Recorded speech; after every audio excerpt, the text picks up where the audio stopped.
दलीलें सरकार भी दे रही है कि इससे किसी भी तरीके से धर्म को खतरा नहीं है। अरे कैसे बात कर रहे हैं, कैसे हाँ तो आप हमारी संपत्ति हड़प लोगे? हमारे बाप दादाओं ने संपत्ति बनाई थी गरीबों के लिए, आप हड़प लोगे क्या हमारी संपत्ति भाई? तो व्हाट्सएप यूनिवर्सिटी का जो ज्ञान उनके पास है उसी ज्ञान के आधार पर उन्होंने बनाया, बिल्कुल इस देश के संविधान के खिलाफ जाके बनाया, इस देश के कानून के खिलाफ जाके बनाया, हमारे देश के संविधान के प्रीएम्बल सेकुलरिज्म के खिलाफ जाके बनाया, धर्म के अधिकार के खिलाफ जाके बनाया। मैं मुसलमान हूँ तो मैं मुसलमान हूँ, आप हिंदू हैं कोई भी तो वो हिंदू है, उसमें सरकार से सर्टिफिकेट लेके आएंगे कि हम सब मुसलमान हैं। सरकार आगे जांच करेगी मैं नमाज़ पढ़ता हूँ नहीं पढ़ता, मैं कुरान पढ़ता हूँ नहीं पढ़ता। क्या मजाक किया इन लोगों ने देश के साथ में, सबके साथ में, ये सब प्रैक्टिसिंग मुसलमान हूँ, आप इस साथ सर्टिफिकेट दिए 5 साल का।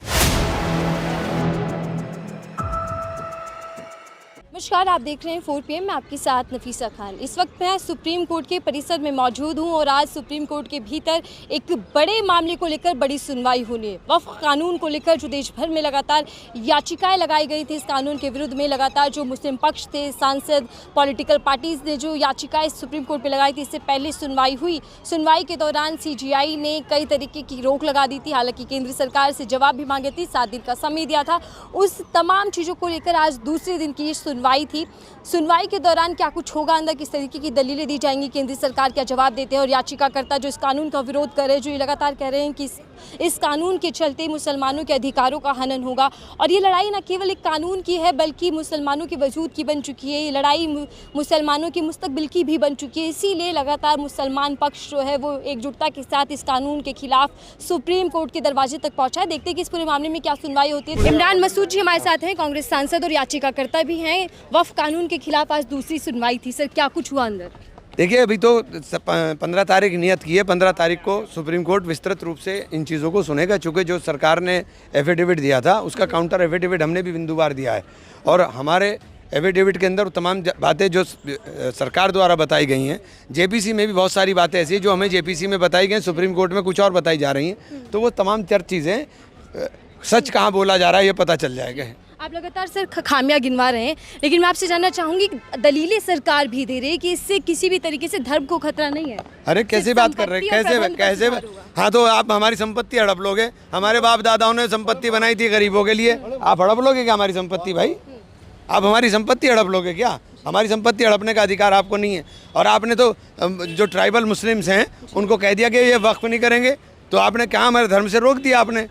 आपने तो हमारे जो अधिकार संविधान ने हमें दिए उनको रौंदने का काम कर दिया। सुप्रीम कोर्ट ने कई सवाल केंद्र सरकार से पूछे थे, क्या उन सवालों के जवाब अंदर किसी तरीके से दे गए? अभी कुछ नहीं है। अभी सरकार को देखिए, सरकार को बताना पड़ेगा। ये सुप्रीम कोर्ट है, सुप्रीम कोर्ट में जो एफिडेविट दिया है ना उसको इन्हें साबित करना पड़ेगा कि आपने कहाँ ज़मीन बनाई। आप बता रहे हो 20 लाख एकड़, तो आप बताओ कौन से गाँव में, कौन से तहसील में, कौन से तालुका में, कौन से ज़िले में और कौन से प्रदेश में, आपको एक एक चीज़ बतानी पड़ेगी। उम्मीद क्या रख रहे हैं आपकी, किस तरीके का फैसला आएगा? सुप्रीम कोर्ट से न्याय की उम्मीद करेंगे और कहीं दूसरी उम्मीद थोड़ी करेंगे। रद्द होगा या सिर्फ और सिर्फ सुप्रीम कोर्ट जो फैसला करेगा वही मान्य होगा। देखिए आज जो है चीफ जस्टिस साहब ने इसमें नई बेंच बनाने के लिए कहा है, तो 15 को नई बेंच बनेगी। अब उसमें क्योंकि उन्होंने ये भी कहा है कि जो एफिडेविट सरकार ने दिया है हमने वो ठीक से पढ़ा नहीं है, क्योंकि वो रिटायर हो रहे हैं उन्होंने कहा है, तो नई बेंच इसको सुनेगी, जस्टिस गवई की अध्यक्षता में वो सुनेगी।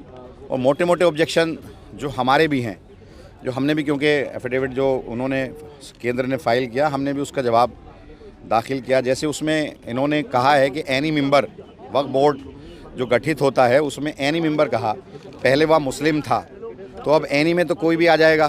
तो पहले वो मुस्लिम था, मुस्लिम MLA, मुस्लिम MP, मुस्लिम बार कौंसिल, मुस्लिम मुतवल्ली, तो ये था, तो इन्होंने वो ख़त्म करके एनी कर दिया। दूसरा जो नेशनल वक्फ कौंसिल है उसके अंदर 20 मुस्लिम MLA हुआ करते थे, 20 मुस्लिम मेंबर हुआ करते थे, अब 20 को हटा के इन्होंने 22 कर दिया, 10 मुस्लिम होंगे और 0 to 12 जो है वो एनी कोई भी होगा। तो यह वहाँ हमारी इन्होंने तादाद कम की। दूसरा DM, अगर सरकार किसी भी वक्फ प्रॉपर्टी को खड़े होकर के अगर ये कह दे गवर्नमेंट लैंड है तो वो गवर्नमेंट लैंड मानी जाएगी। दूसरा जो DM को इन्होंने पावर दी है वो ये दी है कि रेवेन्यू रिकॉर्ड का नेचर वो चेंज कर सकता है। तो किसी भी प्रॉपर्टी को रेवेन्यू रिकॉर्ड में अगर वो वक्फ की है तो वो रेवेन्यू रिकॉर्ड में उसके नेचर को चेंज कर सकता है, तो वो हमें ऑब्जेक्शन है। तीसरा एक ये है कि भाई इनका अगर किसी भी प्रॉपर्टी में डिस्प्यूट क्रिएट हो गया तो पहले दिन से उसका जो वक्फ का नेचर है वो ख़त्म हो जाएगा। जबकि ये है कि भाई अगर वो डिसाइड होता है अगर वहाँ मस्जिद है, नमाज हो रही है, तो पहले दिन से अगर वहाँ डिस्प्यूट क्रिएट हुआ तो ये उस दिन से वहाँ नमाज बंद हो जाएगी, कब्रिस्तान में दफीना बंद हो जाएगा, उसको गवर्नमेंट लैंड ट्रीट किया जाएगा।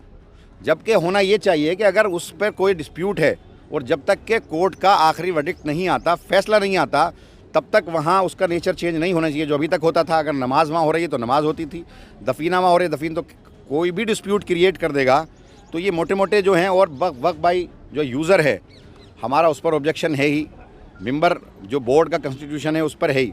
तो अब कोर्ट ने कहा है, आज जज साहब ने ये कहा है कि जो रोक चली आ रही थी वो ऐसे ही रहेगी, कोई उस पर छेड़छाड़ नहीं करेगा, लेकिन नई बेंच उसको सुनेगी।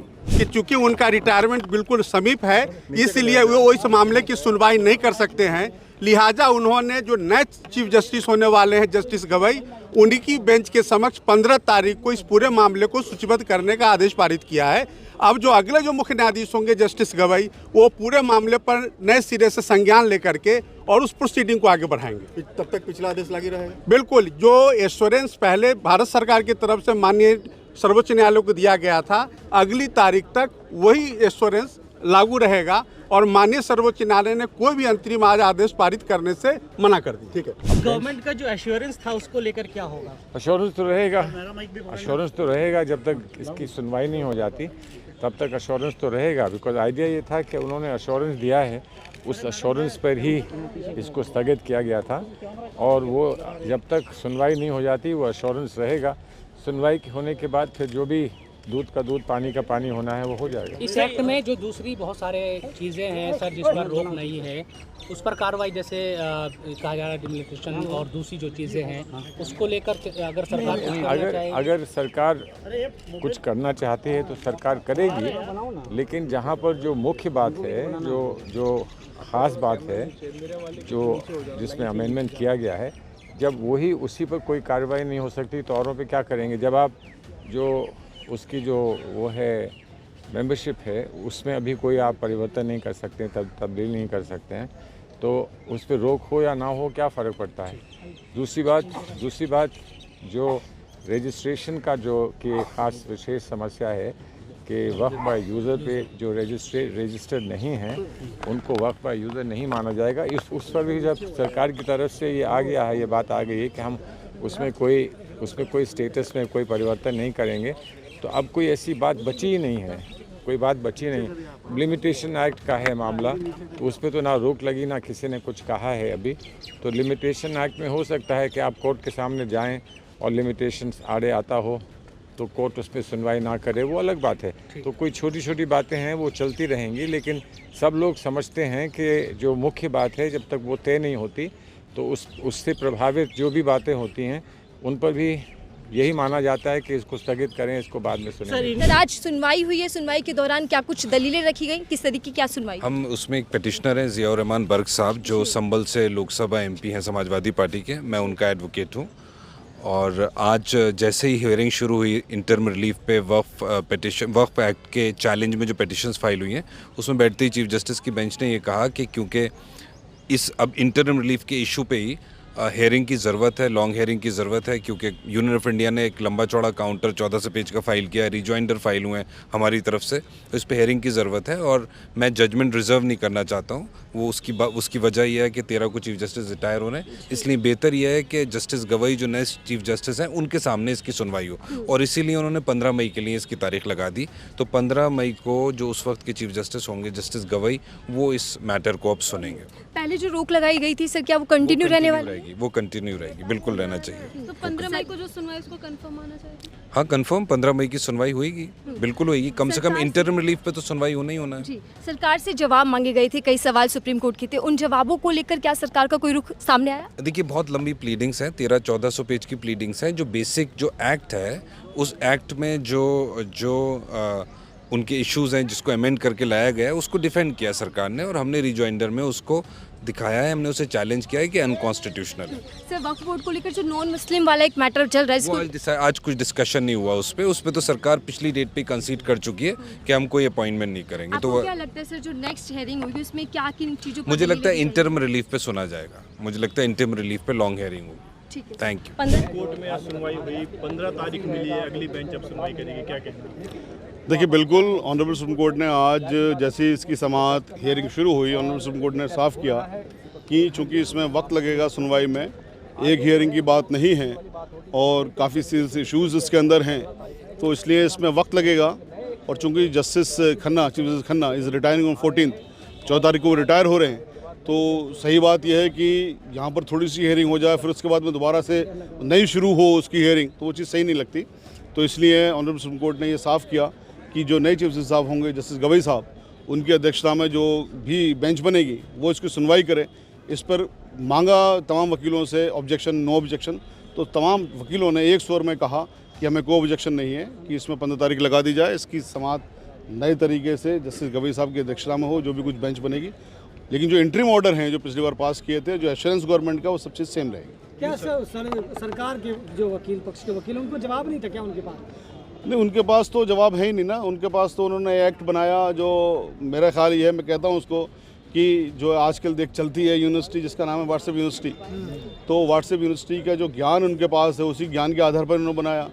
बिल्कुल इस देश के संविधान के ख़िलाफ़ जाके बनाया, इस देश के कानून के ख़िलाफ़ जाके बनाया, हमारे देश के संविधान के प्रीएम्बल सेकुलरिज्म के ख़िलाफ़ जाके बनाया, धर्म के अधिकार के ख़िलाफ़ जाके बनाया, बराबरी के अधिकार के ख़िलाफ़ जाके बनाया। तमाम चीज़ें जितनी भी हैं, मतलब इन नटशेल वो पूरी तरह से इलीगल है और कॉन्स्टिट्यूशन के ख़िलाफ़ है। वो कानून रद्द होना है। इसीलिए हिस्ट्री क्रिएट हुई लास्ट टाइम हियरिंग पर कि पहला कभी नहीं हुआ कि कोई सेंट्रल लेजिस्लेशन पहली डेट में ऑनरेबल सुप्रीम कोर्ट ने स्टे किया हो या गवर्नमेंट को एश्योरेंस देना पड़ा हो कि भाई हम स्टे कर रहे हैं, एश्योरेंस दीजिए यहाँ पर। ये पहली बार हुआ। ये पहली बार इसलिए हुआ कि ये जो कानून बनाया एक्स फेसाई, बिल्कुल पहली बार एक नज़र में देखने में लगता है कि ये पूरी तरह से इलीगल है और गैर कानूनी है। इसलिए ऑनरेबल सुप्रीम कोर्ट ने इसको स्टे भी किया था, जो कंटिन्यू रहेगा। 15 तारीख से जब इसकी समाअत शुरू होगी, ऑनरेबल बेंच जो भी नई कॉन्स्टिट्यूट होगी उसके सामने हम परसुएट करेंगे उनको अपनी बात। उम्मीद है नए जज साहब जो आप बैठेंगे फैसला कुछ लेंगे या फिर डेट भी मुकर्रर करेंगे कोई? देखिए, जो कोर्ट के अंदर समाअत होती है, जो सुनवाइयाँ होती है ना, उसमें हियरिंग डेट्स टू डेट्स पे चलती हैं। जब भी हियरिंग उसकी कंप्लीट होगी तभी फैसला आएगा। पहली डेट पे कोई फैसला नहीं आता है। पहली डेट पे इंटरिम फैसले होते हैं, जो इंटरिम फैसला हमारे फेवर में है। कानून में, इस कानून में कौन से ऐसे पहलू हैं ये वक्त करने के लिए जो है 5 साल की प्रैक्टिसिंग होना जरूरी है, उसके लिए क्या कहेंगे? मतलब ये मजाक किया है सरकार ने देश की रूह के साथ, देश के संविधान के साथ। बताइए, मैं मुसलमान हूँ तो मैं मुसलमान हूँ, आप हिंदू हैं कोई भी तो वो हिंदू है। उसमें सरकार से सर्टिफिकेट लेके आएंगे कि हम सब मुसलमान हैं। सरकार आगे जांच करेगी मैं नमाज़ पढ़ता हूँ नहीं पढ़ता, मैं कुरान पढ़ता हूँ नहीं पढ़ता। क्या मजाक किया है इन लोगों ने देश के साथ में, सबके साथ में के साथ। प्रैक्टिसिंग मुसलमान हूँ, आप इस साथ सर्टिफिकेट दिए 5 साल का।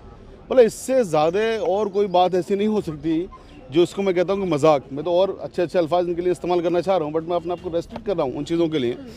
लेकिन नटशेल में अगर मैं कहूँ कि इससे ज़्यादा और कोई ख़तरनाक बात इस देश के अंदर नहीं हो सकती कि मुसलमानों को सर्टिफिकेट देना पड़ेगा इस बात का कि साहब हम प्रॉपर्टी अपनी अल्लाह सुब्हानहू तआला को दान देना चाहते हैं और हम 5 साल से प्रैक्टिसिंग में इस्लाम को फॉलो कर रहे हैं या मुसलमान हैं। इससे ज़्यादा मजाक और कोई नहीं हो सकता जो भारत की सरकार ने देश के मुसलमानों के साथ या देश के तमाम लोगों के साथ, हिंदुओं के साथ भी ये सब किया है। लेकिन सर, इस कानून में कौन से ऐसे पहलू हैं जिस पर सबसे ज़्यादा संज्ञान लिया जा रहा है? देखिए, सबसे ज़्यादा संज्ञान लेने वाली चीज़ें इसके अंदर बहुत सारी हैं। तो जितनी भी एक्ट बनाया है ना, उसमें से 1-2 चीज़ों को छोड़ दिया जाए। जैसे कि वो वोहरा के लिए क्रिएट करना चाहती हैं वक्त, कोई दिक्कत नहीं है, कर लीजिए।